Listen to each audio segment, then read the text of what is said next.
আসসালামু আলাইকুম। জনপদের খবরে আমন্ত্রণ জানাচ্ছি আমি আনিকা জাহিন। এখনকার এই সংবাদ আয়োজন একই সঙ্গে চ্যানেলের ইউটিউব চ্যানেল এবং চ্যানেলের ওটিটি প্ল্যাটফর্ম আইস্ক্রিনে লাইভ স্ট্রিম হচ্ছে।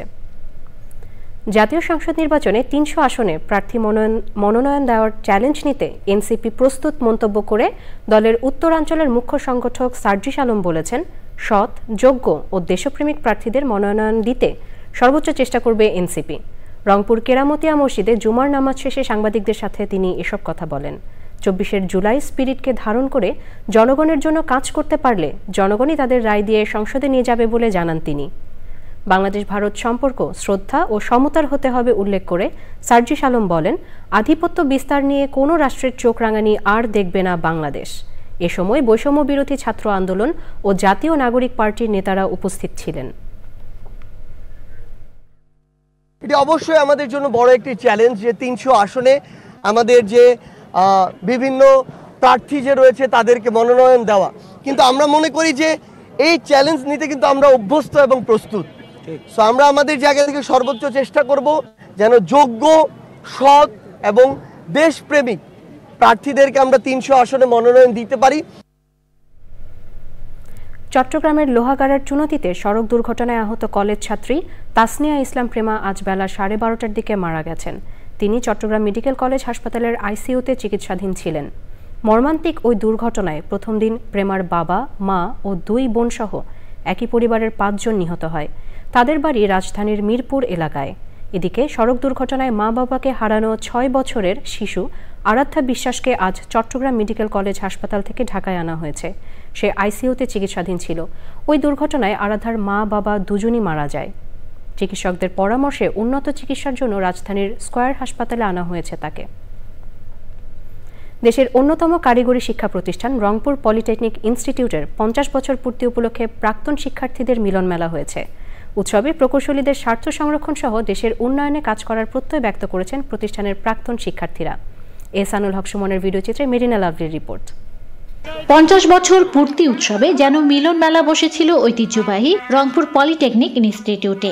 আনন্দ র্যালির মাধ্যমে শুরু হয় দিনব্যাপী উৎসব। নেচে গেয়ে আনন্দ উল্লাসে মেতে ওঠেন 1968 সাল থেকে 2024 সাল পর্যন্ত এই প্রতিষ্ঠানে অধ্যয়ন করা 3000 শিক্ষার্থী। দীর্ঘদিন পর বন্ধুদের কাছে পেয়ে স্মৃতি রোমন্থনে হারিয়ে যান তারা। যে ছাত্র ভাইরা আছে এখানে শিক্ষা নিয়ে গিয়ে তারা বিভিন্ন জায়গায় প্রতিষ্ঠিত হয়েছে। যারা বিভিন্ন মধ্যপ্রাচ্যের দেশে আমরা কাজ করছি, সেই সমস্ত যোদ্ধারাও কিন্তু আমাদের এই মিলন মেলায় যুক্ত হয়েছে। 42 বছর পর আবার এই পলিটেকনিকে ফিরে এসে মনে হচ্ছে যে আমরা আগের দিনেই আছি। 15 বছর পরে সবার সাথে দেখা। উৎসবের স্মৃতিচারণ, ক্যারিয়ার ও স্কিল ডেভেলপমেন্ট ও কারিগরি শিক্ষার মানোন্নয়ন নিয়ে সেশন অনুষ্ঠিত হয়। ডিপ্লোমা প্রকৌশলীদের পেশাগত স্বার্থ সংরক্ষণ ও ভ্রাতৃত্বের বন্ধন দৃঢ় করার লক্ষ্যে এই মিলন মেলার আয়োজন বলছেন আয়োজক ও অতিথিরা। আমার যারা হারগাছ কাউনিয়া পীরগাছের যে সমস্ত ইঞ্জিনিয়ার থাকবে তারা যে আমার সঙ্গে বসে কোনো একটা প্রজেক্ট করতে চায়, কোনো ইন্ডাস্ট্রি করতে চায়, আমি 100% তাদেরকে সমর্থন দিয়ে আমি সেটা করে ছাড়ব ইনশাআল্লাহ। কারিগরি শিক্ষায় যে আমরা শিক্ষিত, এই ইয়েতে আমাদের দেশ এবং জাতির কল্যাণে যেন আমরা কাজে আসতে পারি, সেটাই আমরা আজকের অনুষ্ঠানের আমাদের মূল উদ্দেশ্য। এইরকম অনুষ্ঠানের মাধ্যমে তাদের যে অনুভূতি, তারা যে একত্রিত হতে পারছে দীর্ঘদিন পরে, সেই অনুভূতি একজন আরেকজনের সাথে শেয়ার করছে। উৎসবে আধুনিক প্রকৌশল সম্পর্কিত জ্ঞানের বার্তা ছড়িয়ে দিতে একাধিক স্টল দেন প্রাক্তন শিক্ষার্থীরা। এই শিক্ষা প্রতিষ্ঠানের দীর্ঘ 4 যুগেরও বেশি সময়ের বিভিন্ন ব্যাচের শিক্ষার্থীদের এই মিলন মেলা বলে দেয় বন্ধুত্ব চির অটুট, চির অমর। রংপুর পলিটেকনিক ইনস্টিটিউট থেকে মেরিনা লাভলি, চ্যানেল আই। এবারে সারা দেশের খবর নিয়ে প্রতিনিধিদের পাঠানো তথ্য ও ভিডিওচিত্রে আলমুকসিদের রিপোর্ট। চাঁদপুরের ফরিদগঞ্জ উপজেলার গুপটি পূর্ব ইউনিয়নের ফকির বাজার এলাকায় ঈদ পুনর্মিলনী অনুষ্ঠান করেছে বিএনপি। প্রধান অতিথি ছিলেন বিএনপির কেন্দ্রীয় কমিটির ব্যাংকিং ও রাজস্ব বিষয়ক সম্পাদক মোহাম্মদ হারুনুর রশিদ। লক্ষ্মীপুরে জুলাই গণ অভ্যুত্থানের শহীদ পরিবারদের সাথে ঈদ শুভেচ্ছা বিনিময় করেছে ছাত্র শিবিরের কেন্দ্রীয় সভাপতি জাহিদুল ইসলাম। সভাপতিত্ব করেন পৌর ছাত্র শিবির সভাপতি ফরিদ উদ্দিন।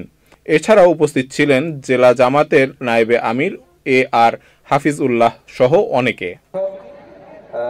নেত্রকোনার পূর্বধলা উপজেলার নারান্দিয়া ইউনিয়নের ভুগি জাওয়ানি উচ্চ বিদ্যালয়ের সুবর্ণ জয়ন্তী অনুষ্ঠান হয়েছে। উদ্বোধন করেন জেলা প্রশাসক বনানী বিশ্বাস। অধ্যাপক ডাক্তার মোহাম্মদ এমদাদুল্লাহ খানের সভাপতিত্বে প্রধান অতিথি ছিলেন বিএনপির নেতা আবু তাহের তালুকদার। সাতক্ষীরার আশাশুনিতে আকস্মিক প্লাবনের ফলে ক্ষতিগ্রস্ত ও পানিবন্দী 500 পরিবারকে জরুরি ত্রাণ ও চিকিৎসা সহায়তা দিয়েছে নৌবাহিনী। খাদ্য সামগ্রীর মধ্যে রয়েছে বিশুদ্ধ পানি, ঔষধ, খাবার, স্যালাইন সহ বিভিন্ন ধরনের শুকনো খাবার ও প্রয়োজনীয় জিনিস।